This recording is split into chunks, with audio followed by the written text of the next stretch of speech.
Hello and welcome to another edition of Conspirator Brock's Pull List. This is my pull list for the week of January 8th, 2020. Let's get right into it. First up, we have Aquaman Giant number 2.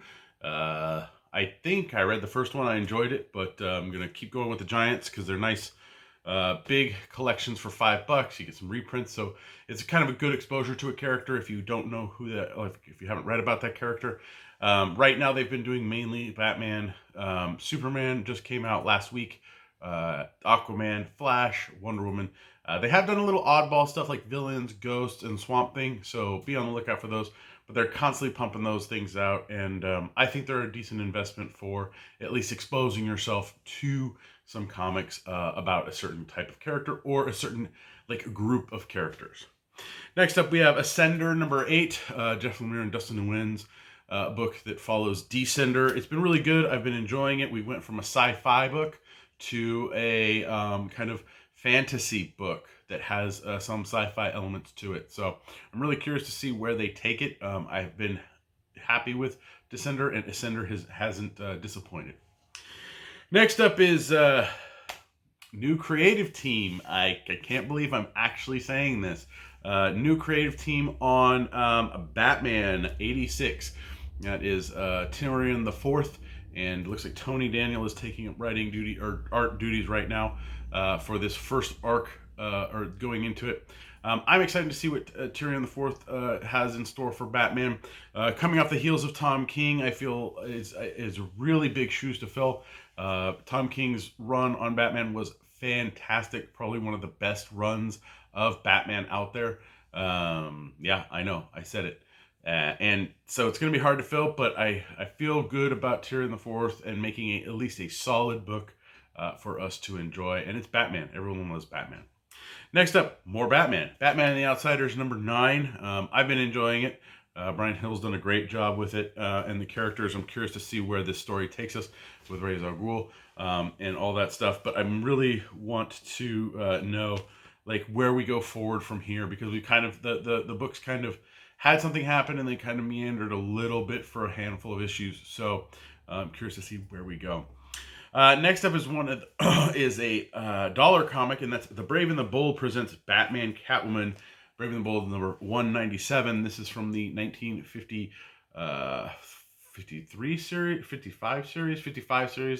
And apparently this is a really, really great Batman and Catwoman story. I'm super stoked to check it out.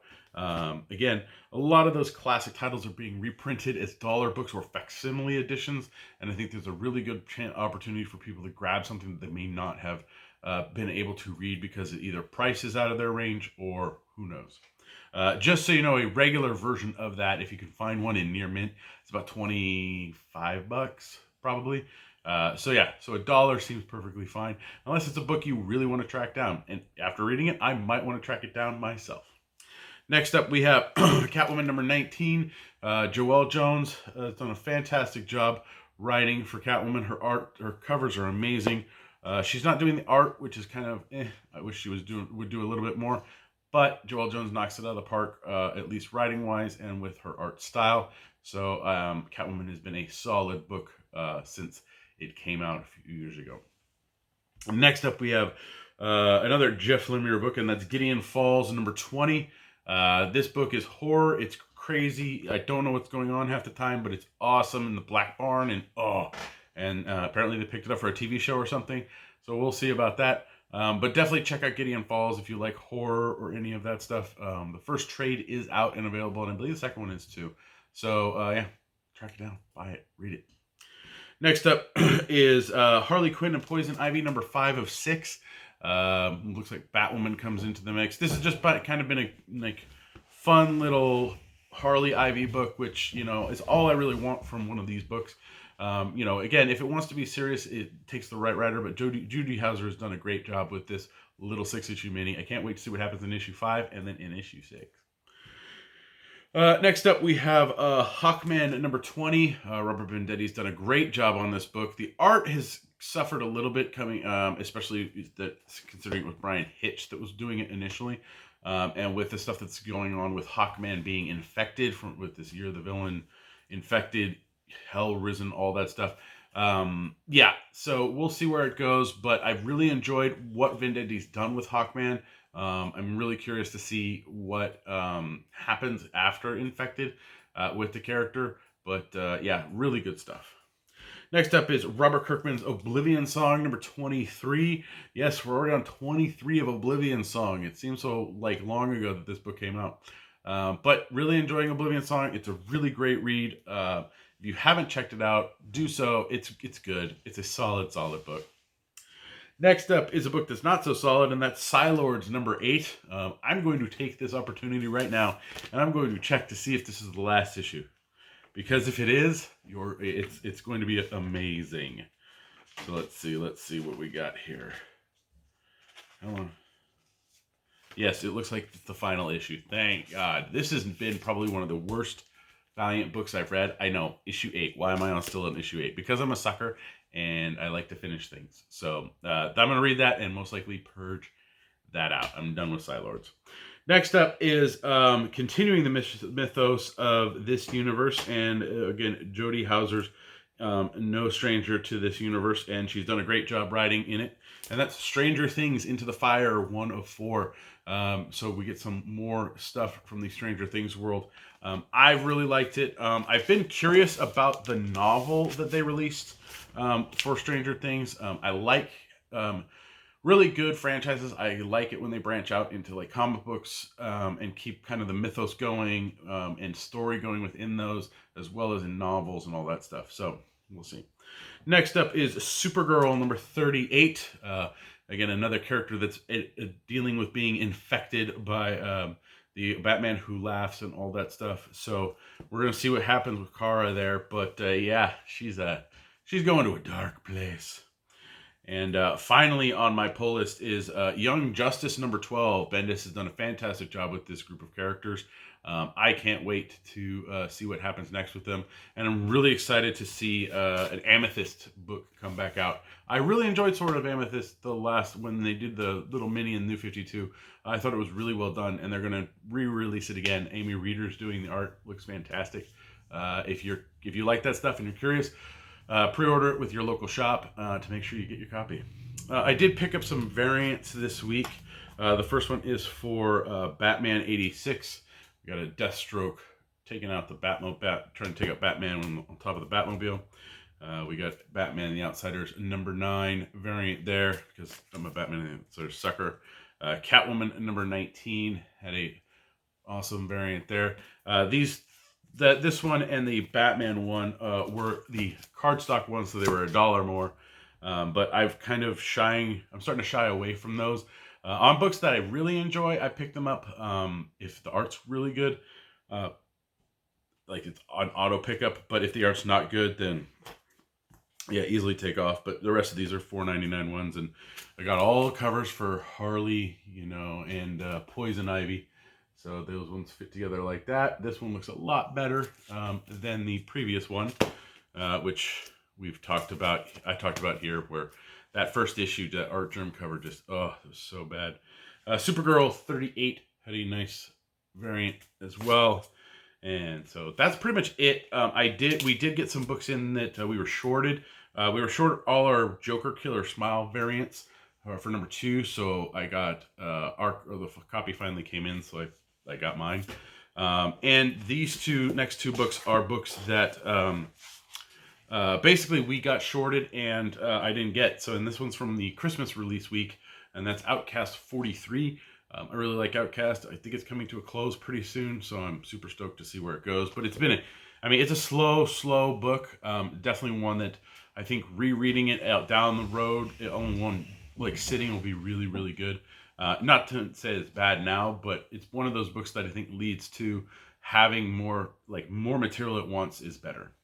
And there's another book there's almost a month has gone by since we got this, and that's Roku number 3 from Valiant. This was supposed to be out the week of the December 18th. Remember the ginormous week of comics. So yeah, so sometimes it just happens that way. I did grab a book for reading, and that is the XForce number 5. Again, out of the 6 books that have come out during that Dawn of X stuff, X-Men and X-Force have been the only two that I've been willing to stick with. New Mutants, Marauders, Fallen Angels, and Excalibur just did not hit the mark for me. X-Men's issue 3 was complete and utter garbage and trash and almost turned me off of reading X-Men. But issue 4 was a really, really solid read and really good. So we'll see where it goes. Yeah, I don't know. I did get one special order this week, and it's a really nice one. That is, I got the DC Bombshells Death collectible statue there. So we got the Vertigo being brought into, Death being brought in the Bombshells universe. Looks amazing. I can't wait to pop it open and do an unboxing video. I know I've been a little lax on the unboxing videos at the last half of last year with having to move and all that stuff. I'm hoping to get back on schedule. I have the Bombshells Mary Shazam and this Death that I need to get up, and I'm definitely wanting to show those off to you guys. So stay tuned, stick with it, and yeah. Thanks for watching. Please like, share, and subscribe to my channel. Leave your comments down in the comment section below. Let me know what you're picking up, if you have any questions, all that wonderful stuff. I've been trying to be good about getting back to people on there, but it sometimes becomes a little difficult with being a single father and all that stuff. You can listen to me a little bit more on the Comics Conspiracy podcast. We just finished recording. Well, we just came back and started our first recording of this year, and that is we finished episode 435, where we talk about some of the our excitement for the upcoming movies, comic book movies that are coming out, and a handful of other things. We do actually answer a question about our favorite artists and all that. So you can check it out. There'll be a link in the description below, as usual, for that. But you can check us out also on Spotify, Apple Podcasts, whatever, and any place that you get your podcasts from. So check us out. You can help me and my fellow conspirators out through Patreon at www.patreon.com/comicsconspiracy. For as little as $1 a month, you help us with hosting fees, getting food sometimes, and getting products. So thank you very much to all of our backers. It helps out immensely, and helps me keep abreast of all of the material that I get. So thank you very much to our Patreon backers. If you want to help me out a little more directly, you can click on any of the Amazon links here on my YouTube channel or over at conspiratorbrock.com. Those will take you to, of course, whatever it is you're clicking through, and you can purchase it, and I get a little cut. Or if you click through it and you buy something else, I still get a little of whatever you purchase. So thank you for those that take the time to do that. I've shifted what I'm doing on my lists at conspiratorbrock.com. I used to go through the entire list and add URLs and connect the books to the digital versions. When Comics Conspiracy had a digital storefront through Comixology, I would link it there, and so that would take you to a digital version. When Amazon Comixology got rid of the store fronts for actual physical stores for having a digital storefront with them, I started to do the Amazon Direct to the Kindle and all those, but I wasn't actually getting anything from anyone clicking on there, and it's a lot of work to do on the list every week, so I'm going to cut that out. If there's a trade or any of that stuff, those will be linked because those will be available to purchase, and those I actually do get a little bit of. So, yeah.